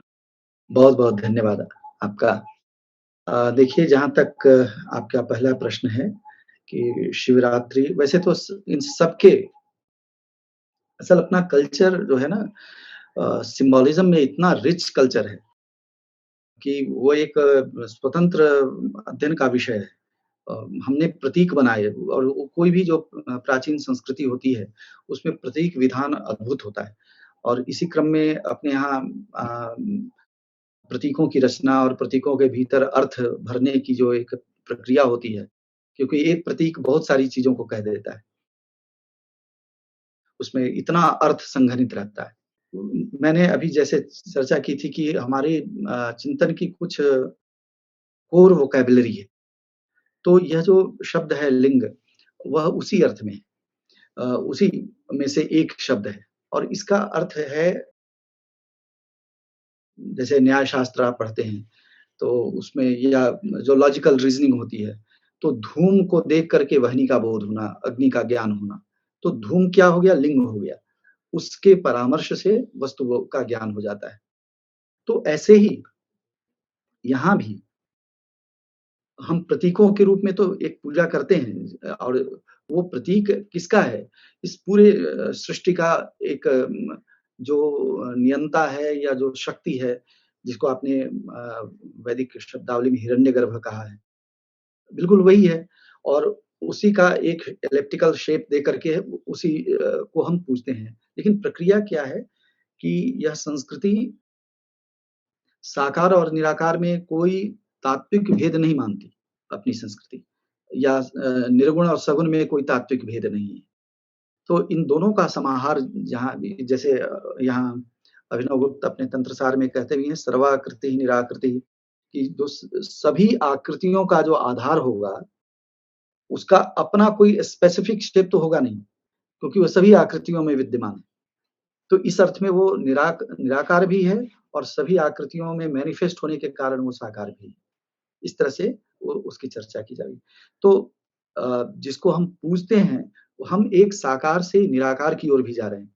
प्रतीक एक स्थूल रूप में हम अपने सम्मुख रख रहे हैं, लेकिन हम ये जानते हैं, भली-भांति जानते हैं उसको, कि यह एक मार्ग सिर्फ है, हमें इस साकार से निराकार की ओर ले जाने वाला। तो इस रूप में हम उसकी जो पूजा-अर्चा जो विधान है, वो सब करते हैं, लेकिन उसका जो सूक्ष्म अर्थ है या प्रतीकात्मक जो अर्थ है, उसको भी हम हृदयंगम करते हैं, उसको भी धारण करते हैं, और उस प्रक्रिया में हम साकार से निराकार की ओर जाते हैं। दूसरा जो आपका प्रश्न है कि शिव शब्द कल्याण का वाचक है। शिव शब्द कल्याण का वाचक है। शम कर, जो शमन करने वाला है। दुखों का त्रिविध प्रकार के जो दुख बताए गए हैं, उनसे मुक्त करने वाला जो है, उसको शंकर कहते हैं। और ये भगवान, आपको ध्यान होगा, जो पौराणिक आख्यान है कि जब हलाहल विष जब समुद्र मंथन से बाहर आया, तो उसको धारण करने वाला कोई नहीं था। बाकी चीज़ों का तो बाँटने वाले लोग थे, लेकिन जब विष निकला तो उसको कोई बाँटने वाला तैयार नहीं था। अमृत बाँटने के लिए एक प्रतिद्वंदिता थी देवों और दानवों में कि किसको कौन-सा भाग मिलेगा, लेकिन विष बाँटने वाला कोई नहीं था। उस विष को धारण करने वाले केवल नीलकंठ महादेव थे, है ना? तो त्रिविध दुखों को दूर करने वाला, इसलिए उनको मृत्युंजय भी कहते हैं, है ना? मृत्यु को जीतने वाला।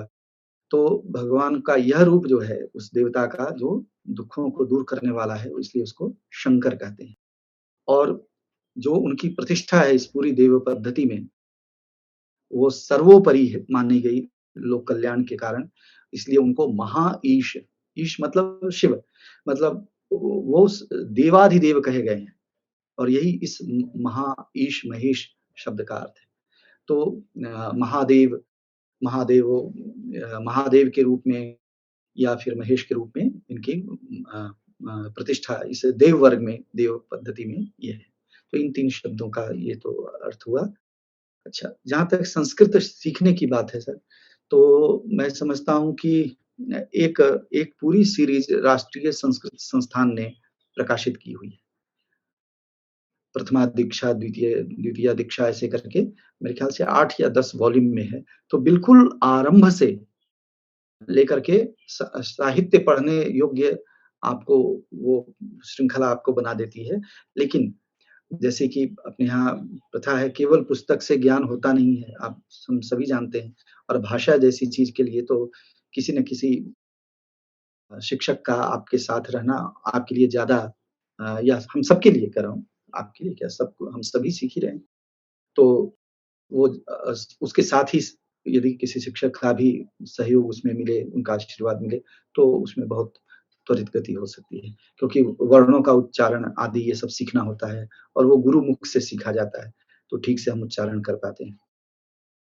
तो जहाँ जैसे श्लोक है, तो कहाँ संधि हो रही है, तो उसको कैसे पढ़ना है, ये सारी प्रक्रिया वहाँ हम गुरु के मुख से सीखते हैं। तो एक जीवंत प्रणाली है, भाषा सीखने की जो पद्धति है, वो एक लाइव फॉर्म में होनी चाहिए।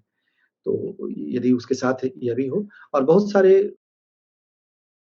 यूट्यूब में भी देखेंगे आप कि दक्षिण का कोई एक संस्थान है जो बहुत सारे वीडियो उनके अपलोड किए हुए हैं संस्कृत शिक्षण के लिए, और वो भी ग्रेडेड हैं।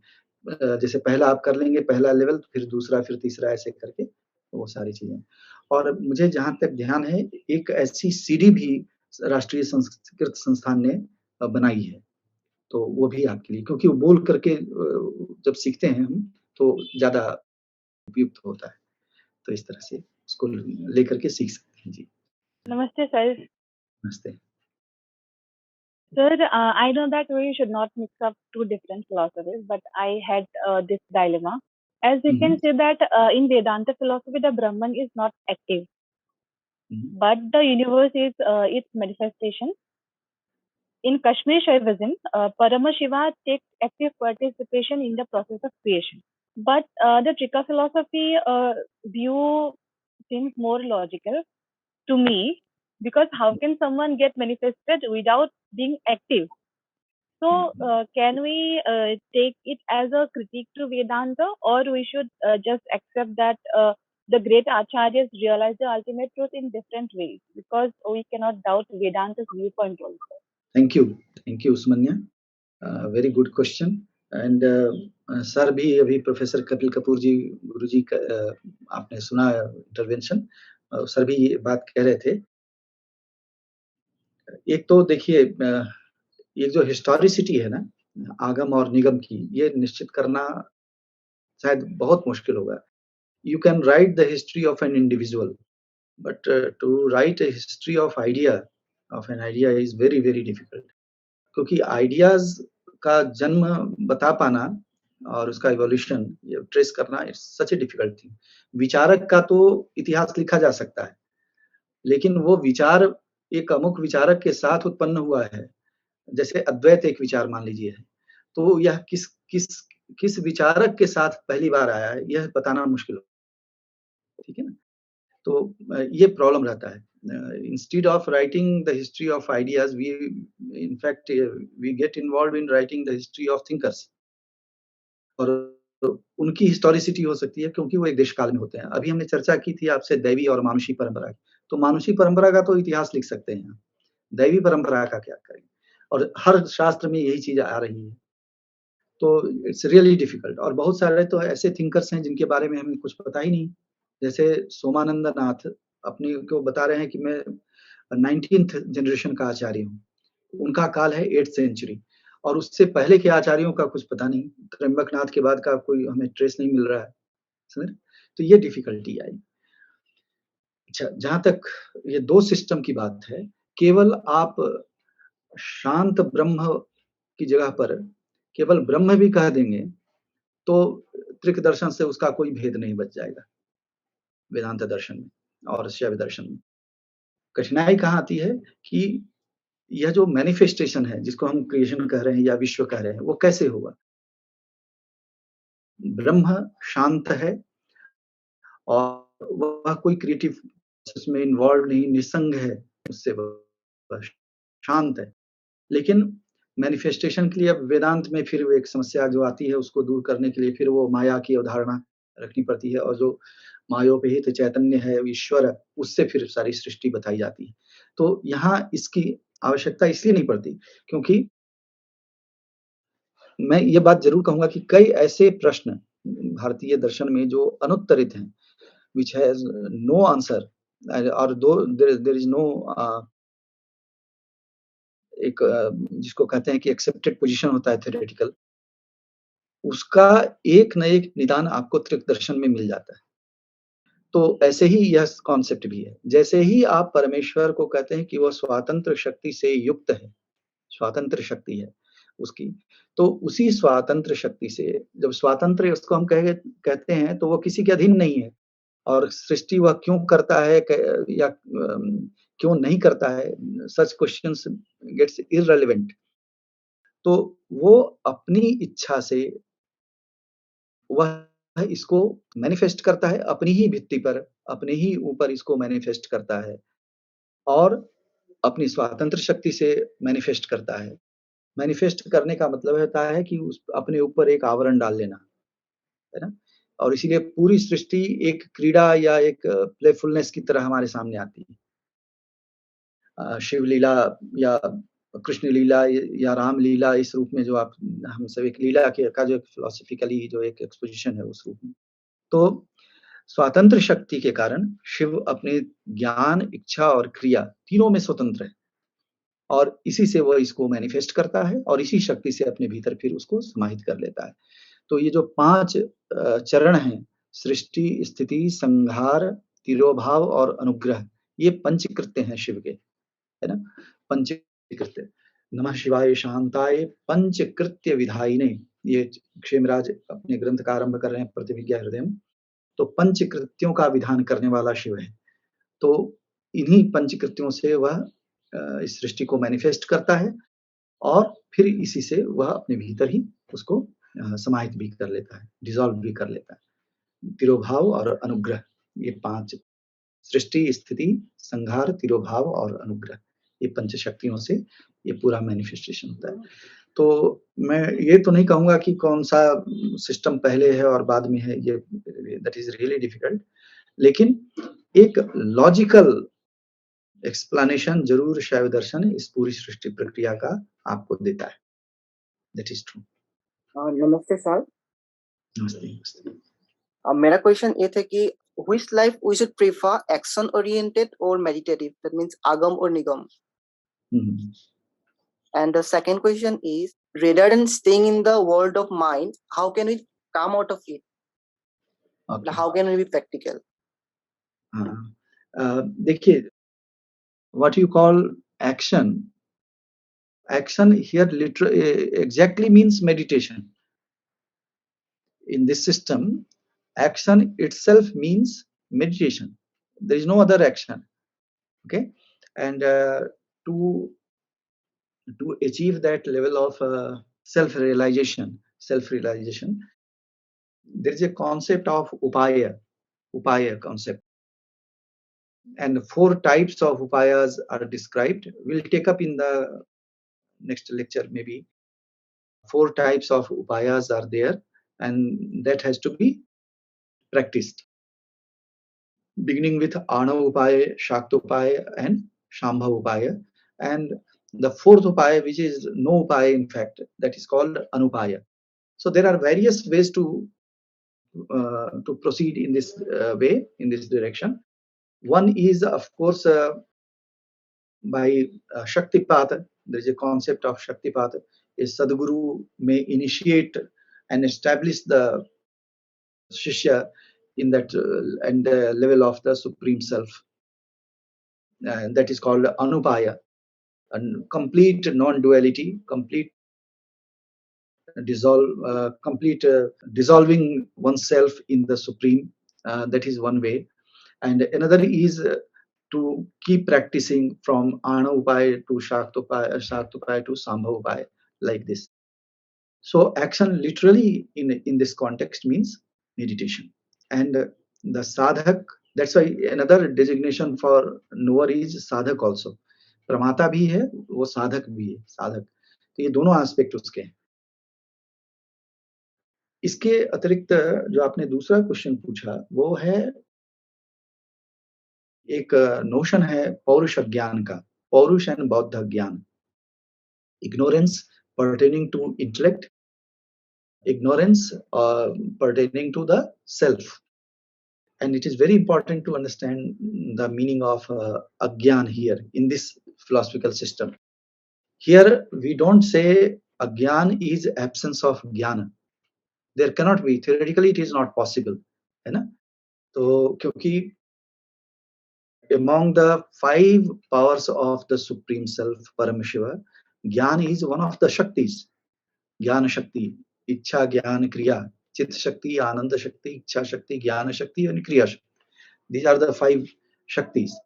So there cannot be any time and a space which is devoid of this Jnana Shakti. Then what happens? Ignorance or Agyan is limited knowledge. Knowledge which we acquire at the level of, as I refer to 7 types of pramatas. So except the 7th pramata, Shiva pramata, all have their limited domains of knowledge. This is Agyana. So limited knowledge, परिमित ज्ञान को यहाँ अज्ञान कहते हैं, सीमित ज्ञान को अज्ञान कहते हैं इस दर्शन में। ज्ञान का अभाव नहीं, absence of knowledge नहीं, है ना, सीमित ज्ञान। तो उसको दूर करने के लिए यही मेडिटेशन है.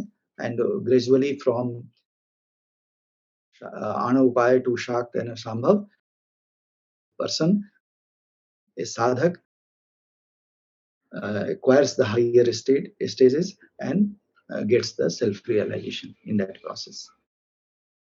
Thank you, Yuhasji.